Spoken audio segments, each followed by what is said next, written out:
Hello, you wonderful people, and welcome to another episode of Super-Fanta-Fi. This being a show where I talk about TV shows of the supernatural, fantasy, and or science fictional genre. For today's episode, I'm going to talk about the latest episode of Legacies. A lot of really interesting things went down in this episode, so let's break it down. Well, first and foremost, let's focus on Cleo's side of things. I really appreciate this episode finally giving us background in Cleo's situation, because obviously you have Alaric wanting to lock her back up, but Caleb's like, no, don't do that. We are really just going to lock her up again. But for Alaric, it's like she manipulated everybody. She nearly killed Hope. But for Caleb, it's like, that's exactly my point. The fact is, she can't stay here after what she's done. But for him, it's like, I need to know. I need to get the truth from her about this. It's like she owes me that much. So Alaric says, okay, you can talk to her. So we get a look at her past, because she once again says, I'm not the villain of this story.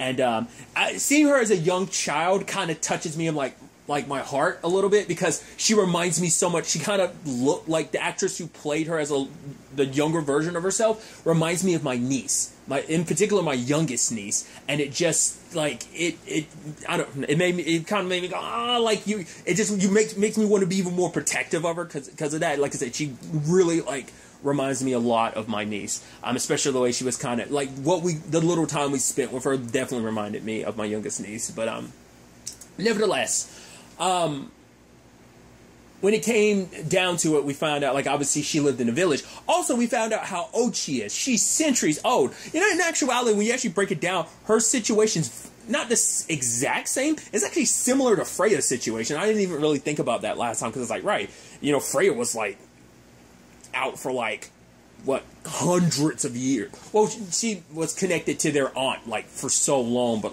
obviously she's centuries years old, but obviously she wasn't out and about most of that time. But nevertheless, it's actually a very similar situation, because she ended up being taken by their aunt and everything. So I was like, yeah, maybe that's the parallel they're actually kind of going through. So it's actually interesting how someone so close to Hope kind of went through a similar thing her aunt and her family kind of went through. It's actually kind of interesting. But nevertheless, basically she comes from a very special village, and their village, you know, there's a special monster that wants something. At first I was like, ooh, this is interesting. I was like, who's the monster going to be? It didn't even immediately cross my mind to think it was Malivore. It should have, but it didn't. But it was really interesting to know, her grandma's a muse like her, because she's the seventh daughter of a seventh daughter type of situation. And obviously Cleo is one as well, you know, so her, a muse is what inspired the warriors to talk to the monster rather than trying to fight it. So they came to an agreement. Basically, they hand over their a muse every so often, and the monster will let them go and be.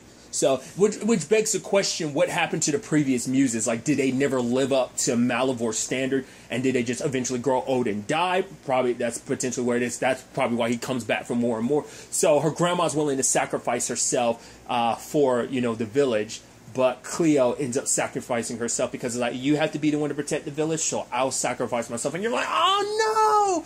And kind of having to leave with Malivore. And I thought it was so interesting how they presented her story, too, because Caleb gets that side of it, which, you know, with Caleb being like, he's everywhere, what? It is, yeah, it's you kind of forget, right, that thing Malivore can live forever and just do its own thing. So it's yeah, of course he'd be kind of connected in this regard. Now that explains why Clark was trying to, why Clark is connected to that, because Malivore's been looking for Cleo the entire time, and she was locked in that thing. So I guess he just never found the means of I guess Clark never found the means of unlocking it, because we find out later on why it was designed so that only the person who would rise one day to kill Malivore, who had the potential to kill Malivore, would ever be able to open it, because it was enchantedly sealed, kind of science meet magic type of thing. But interestingly enough, so Caleb's bringing this to Alaric, but Alaric's like, no, you're too quick to believe Cleo. You're too invested in her to be objective. Which he immediately says, you're not in a position to do that. You're a hypocrite, because you've made up your own mind as well. Let's see, you haven't had the best track record when it came to locking students in prison dimensions. And he was like, that was a low blow, but that's exactly my point. You're right, I'm not. Neither one of us is in a position. We need to get someone that's impartial. So he ends up getting Josie. Jeez, I was blanking on her name for a second. But what I thought was so interesting, because Josie's giving Finch the lay of the land, and obviously it's oh, you gave me the tour on my first day at Mystic High, so, like, let me do it at Salvatore School. Because for her, it's like, oh, you can have a place here. And then it's like, oh, you mean this place your dad literally built for you and your sister? She's like, well, yeah, you're actually kind of right about that. But it's like, no, it's become much more, you know, we can find places and people. She introduced them to, like, introduced Finch to, like, the werewolves, in particular Jed. And Jed's like, how much can you bench? And it's like for her, it's like, probably in her mind, it's like, because she's kind of a loner, it's like, oh, you guys are jocks. Like, you know, they're just like the ooh, especially, like, Jed, he kind of personifies jock. So it's probably, yeah, this ain't my scene either. But I love that, like, Alara's like, oh, like, hey, she's like, this is Finch. She's like, oh my god, oh, it's nice to meet you. And it's like, oh, she's like, you're embarrassing me. Can you, like, you're being vague and you're embarrassing me. He's like, well, we're going to have to talk private because it's going to get a whole lot worse if I talk about it right here. Because I doubt she's told Finch everything. It's like, oh, told her about vampires, werewolves, and obviously witches. Haven't really explained, like, the Malivore thing, because that's still an ongoing thing. So I guess not a conversation that's really had. Sadly, a lot of people are, like, slowly being broken in on about that aspect. I mean, to be fair, Cleo knew the entire time. She was just fronting. So next we get more of her story by having Josie talk to her, which is interesting, the way they set that up too, because she even talked about the fact is like, yeah, like, Cleo was like, yeah, we don't even know each other. It's like, right, they haven't had any interactions at all. It's like, wow, this is like, I wonder if this is actually like their first scene together. I'm sure that they might have had other scenes, but it's like, it seems like this might be like the first time they've ever really been on screen together like this. I could be mistaken. Do let me know in the comments down below if they have been, but if this kind of feels like the first time. But nevertheless, we find out how he used her muse powers is he had her crafting monsters, which I was like, wait. At first I was like, wait, are some of the monsters that we've encountered and stuff like that ones that she made? It's like, not that we're aware. We don't know if we've come across some of the ones that she made or not. Essentially, she made friends from his mud and brought them to life and everything. And, you know, it's like, oh, she was so lonely because all she had was, you know, just her and Malivore. And he'd have her make those friends, and she, you know, she gets attached to him, but then immediately Malivore would eat them, because Malivore is literally eaten every other mystical creature out there with exception of vampires, werewolves, and witches. So for him, it's like he has an insatiable hunger because of the way he was created.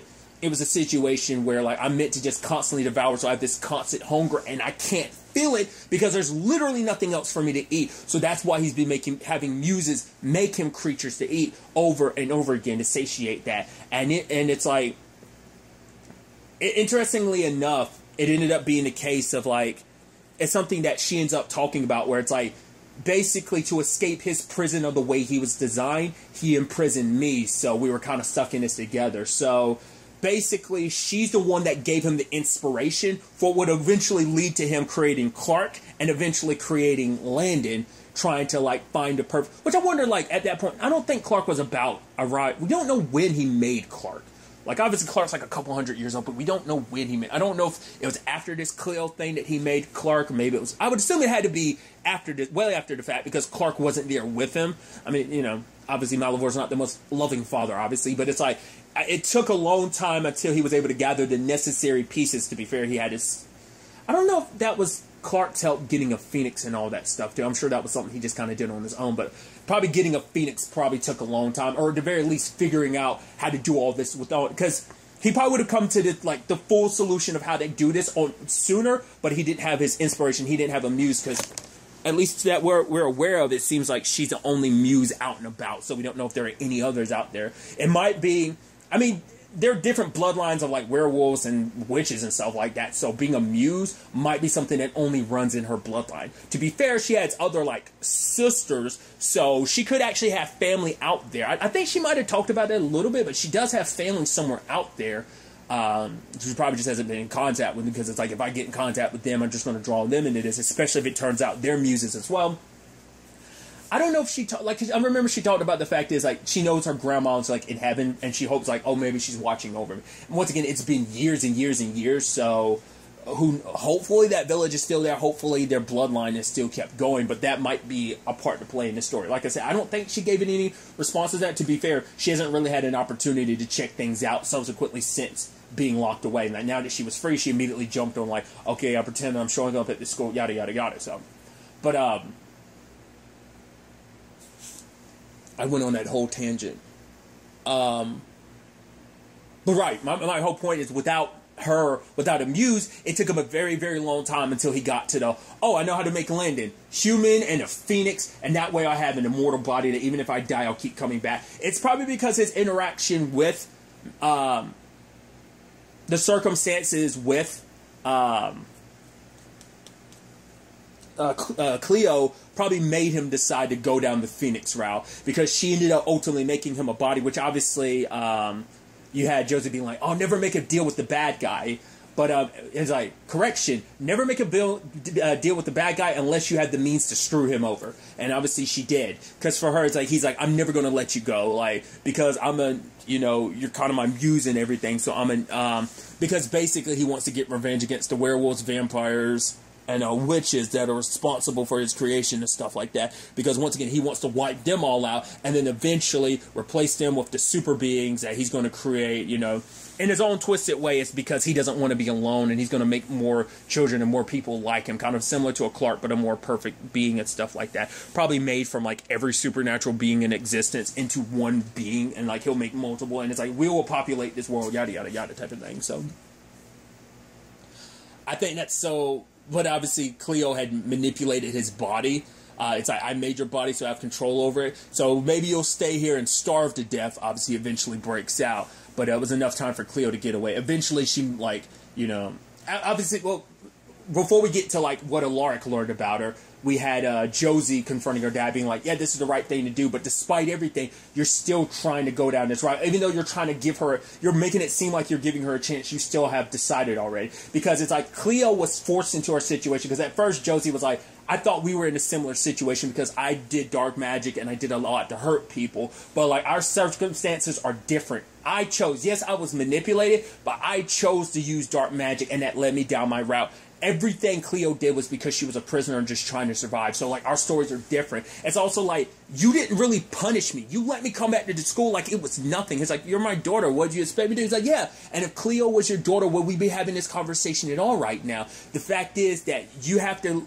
This school is meant to be more than just... Because this school was initially built for the sole purpose of, so that Josie and Lizzie would have some place to fit in. And it's like, that's nice and everything, but this has grown way beyond us. This has become a home for so many people. So don't just make it about us.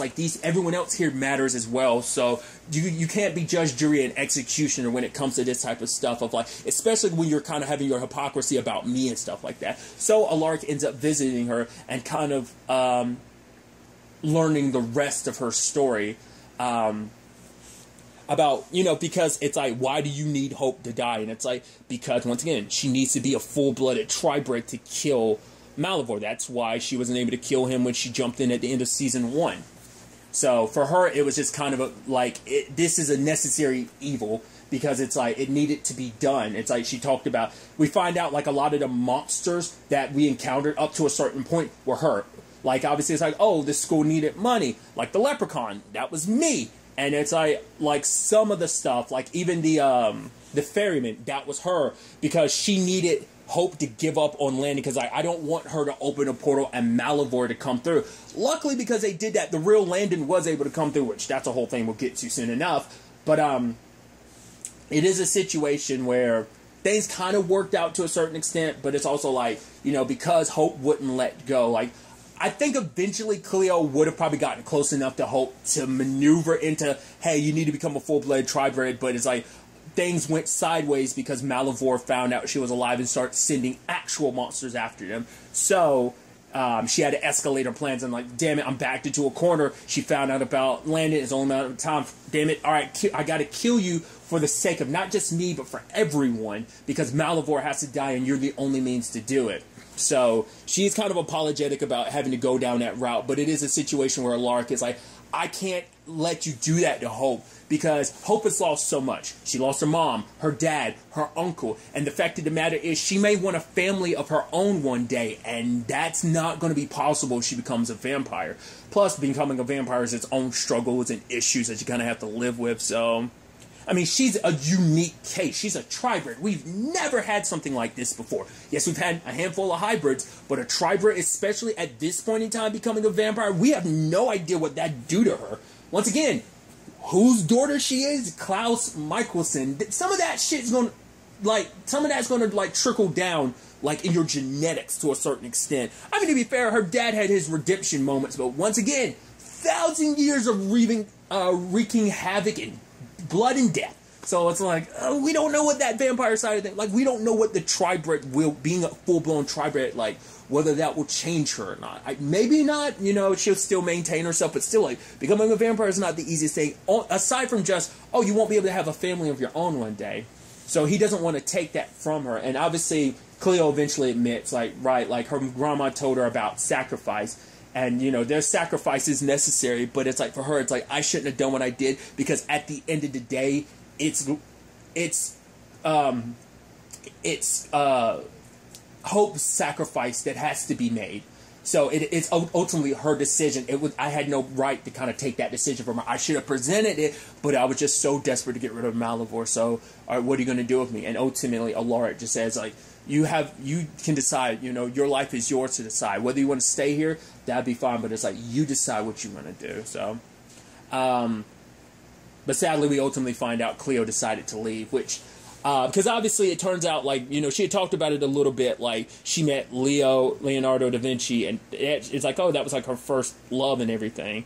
But obviously it wasn't, you know, meant to be and everything. He's the one that helped design the device and everything. That's his part to play in all this. Why, when he saw Cleo again, it's like, oh, whoa. And it's like, because it wasn't just like a friendship. It was a love. And obviously Alaric knows that better than anyone if things not working out. It's not worked out 3 different times. Wasn't it? No, it was actually, wasn't it 4 times actually? Because wasn't he initially with Elena's mom, if I'm not mistaken? I believe so. I could be wrong. I think he was with Elena's mom, then Joe, then Caroline, and then Mac. And none of the relationships have worked out. And it's like, yeah, he understands that better than anyone. But obviously for Caleb, he wanted to know what he had with him and Cleo. Like, was that just part of her deception? Or did she actually feel like what they had was real? I believe it was real. But at the end of the day, it's like, I'm sorry that things didn't work out. But honestly, like, if we kind of chased after her, like, this school is supposed to be about giving people a choice. Like, you know, and it's like, for him, it's like, Cleo kind of opened his eyes to the way that the school is operating and the way it should be operated. Has been operating in the way it should be operating. So there is kind of the benefit to that. But at the end of the day, we've also got to respect people's wishes is kind of what he was kind of saying. So sadly, Caleb won't get the answers he wants. So there's that side of things. But really quickly, I love that Josie comes back and she finds Finch like, yo, she's wrestling with Jed. Gets him to tap out, and it's like, yeah. And she's like, oh, you made a friend. It's like, actually, I made quite a few. And it's like, yeah. And it's like, yeah, earlier you didn't know how to describe me, so girlfriend? And she's like, yeah. And I'm like, oh, they're so cute and adorable. But, it's like, wow, dude. I thought that was so interesting. What Josie came to realize, because she's like, right, like, I've basically been a princess in a castle, because this place wasn't what she thought it was, because she came to realize, like, right, this place was kind of built for me. I kind of have, like, I'm not treated the same. Like, I'd never really thought about it, but yeah, me and Lizzie do have an unfair advantage, because our dad is the principal, so we've gotten a leeway in a lot of stuff we shouldn't do. Once again, I almost killed MG. I also killed Alyssa, so it was that type of thing, so... you know, so it kind of gave her a different perspective on the school. But for Finch, it's like, this is where she wants to go. Once again, you're going to have to fill her in about the whole Malivore thing, so we'll see. Well, Cleo's no longer here, so he might have less reason to attack the school, but obviously the school still has its own issues, and that Malivore thing could easily turn back around. But there's that side of things. Then we get the Landon side of things, and it's kind of what I thought it would be. I figured the moment Landon was in the prison world, I was like, he's not going to come out the same. Because no one ever comes out the same. Kai was already crazy, and he came out of the prison world twice, and came out even crazier. But also, like, some benefits did happen. Bonnie and Damon became besties because of the prison world. Come on. You cannot tell me anyone ever saw that coming. That was one of my favorite developments of, like, these two besties? Hell yeah, I'm all about it. Because I thought that was just so crazy because the like, Bonnie was never a fan of Damon, but, like, for them to kind of be besties like that, hey, being stuck in a prison world where it feels like you've been there forever, of course you're living the same day over and over again. Of course you're going to create like a bond or whatever. So I knew it was going to change Landon, and that's the thing of like him and Hope not being in sync. It's like, whoa, because it's like he snuck on her. She's like, oh, he's like, yeah, you kind of get really good at being quiet. Also, not really comfortable with people touching my stuff. He also kind of avoids it being around anyone. It would have been nice, like, obviously, like, maybe we'll see it. Well, I was about to say we can't, but it would have been nice to be like Wade trying to, catch up with Landon. Because sadly, like MG doesn't have a chance to really catch up with him. Caleb doesn't really have a chance to catch up with him. I mean, to be fair, you can understand why like Hope's kind of monopolizing him to a certain extent. Like no one else really, because that's the only person like at this school he really interacted with, like in this entire episode, which is actually kind of interesting. But obviously, Hope's kind of worried because, like, right, she spent so much time with a golem and never realized it, so she's wondering whether this Landon's real or not, too. But for him, it's like, it's all a little much being back and everything, and it's hard to kind of put in words for him. So it's like, right, we're going to go pick up this thing from Dorian, like, the thing that Cleo was in. And at the school, Landon ends up getting confronted. Well, because he talked about he's afraid to go in because in the prison world, he was hiding out here, and he ran into a monster that made you see things, and he hallucinated being saved over and over and over again. It's like, ooh, that would definitely screw with you psychologically. So he just waited outside, and lo and behold, who shows up? Maybe he had prior been like, in like maybe the originals or in the earlier Legacies. I don't remember. Or maybe this is his first appearance. It's the actor who plays Dion on The Flash. I'm like, once again, I bring it up all the time. This must, like, a lot of the same casting people must be involved. The CW must have its core casting people, and those casting people play such a big role in a lot of shows, so there's, like, a lot of overlap. Plus, all these shows are probably, I think they're all being shot in Vancouver, so it probably makes it easy to go from, like, one set to another. It's like, oh, let me go just pop over to the Legacy set, then pop back over to the Flash set to do my scene type of thing. Like, oh, I'm only in here for, like, I'm only in here for, like, one scene. Ah, that's fine. Let me pop in and do it. It might be that type of thing. Or they're like, oh, yeah, so-and-so, like, I really like their work. They're doing work on the Flash. Let's bring them over into this. Or maybe, like, hey, someone saw his work on Legacies. So it's like, get you over here into the Flash. Like, it's always interesting, like, the behind-the-scenes type of stuff. I usually try not get into it behind it too much because I don't want to know too much about productions because I'm like, I don't want to ruin the movie/TV magic. But regardless, tangents and all that aside. And then, Hope comes out to find Landon literally beating the shit out of Home Dude. And you're like, wow. And she's like, what's wrong with you? It's like, yeah, Home Dude stepped to him. You kind of picked the wrong day. Landon's just getting back from a hellhole. Yeah, it's not the most well-adjusted person. So it's like, for her, she's like, you haven't talked to me about anything, so how can I, like, and for him, he kind of talks about, like, I was trapped in that place, like, all that he did, like, his confrontation with the necromancer, just to be out and about in that world, and then hoping time and time again that, like, someone would save him. It felt like he was trapped there for years, hoping that someone would save him. And, like, the only reason why he's here now is because of Hope. It's like her attempt to bring him back. It did work. He was able to slip through, but for her, it's like, wait a minute. That was weeks ago. You've been back the entire time. And the moment that happened, I was like, oh, but... So he's pulling a Hope. Because, and then he brings it up too. Hope literally did the same thing of like, right, when I was with Josie, rather than you coming and tell me who you were and everything, you just stayed away. And he's like, because you saw I was happy, I did the same thing. It's like, that was a perfect version of me you were with and you were happy. And like, he even talks about it, he's like, I was angry at first, but the fact is, I just wanted you to be happy. So I stayed away. And then it's like, the moment I found, like, yeah, I got attacked by a wolf, but then I found out, oh, wait a minute, it's you. And it's like, right, that's why you ran away. So he's like, I was trying to find out why Malivore wanted Cleo. I had to figure out the whole thing. That's why I got a hair sample from, like, the fake me and everything. But it's still that thing of, like, right, they have a very complicated thing. And I think this continues to be Hope's biggest issue, and it keeps being brought up time and time again. Like, and I think that's such an interesting element, like, every hero's got their own issues. Like, one I constantly bring up is Reem Schwarzer from Trails of Cold Steel. You don't need to know the games to know this, because I did a whole video talking about it. Don't watch it if you've never played the games, because it's spoilers. But he has so many underlining issues that even though it's across 4 games, and there's like a year time skip between 2 and 3, that's still, he has a certain particular flaw that I would call his complex that still plays out over the course of those 4 games. And Hope is in that same manner. It's like her desperation to save Landon above anything else because she's lost so much and it's left her like hollow. And it's like now that she has something, she's so desperate to hold on to it that she's like, once again, the messaging is supposed to be, hey, if you get so focused on saving Landon, you won't be there when everyone else needs you.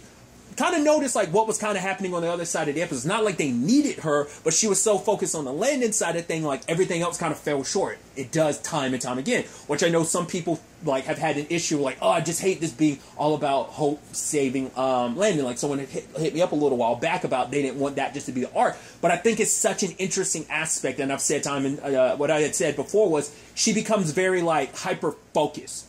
Focus wasn't the word I used. I don't remember. Like she can be very obsessive, kind of like her dad. Her dad could get fixated on stuff. It's kind of like the word I was saying. Like, and that's what she became. She became fixated because she was trying to fill a hole in her heart from like all that she had lost. So it wasn't just about saving Landon. It's like it's not just about saving Landon. It's the reason why she's so desperate to save Landon. Why she holds on so tight. You know. Like, to me, I always thought that was kind of an interesting dynamic and kind of, like, let's admit it, kind of a flaw in the way Hope kind of operates in that regard. Yes, it's fine to be in love, but she's kind of she made Landon her everything. Like, he's kind of all her happiness.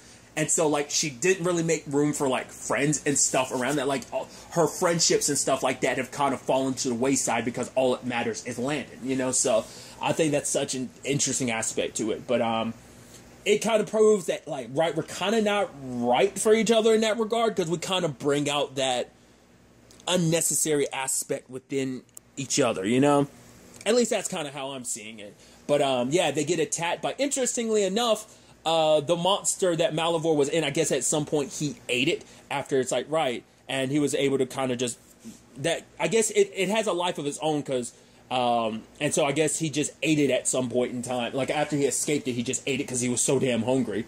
But yeah, interesting for it to come full circle like that. I guess it broke its arms, because to get free, he ended up breaking its arms. So I guess it never got its arms back.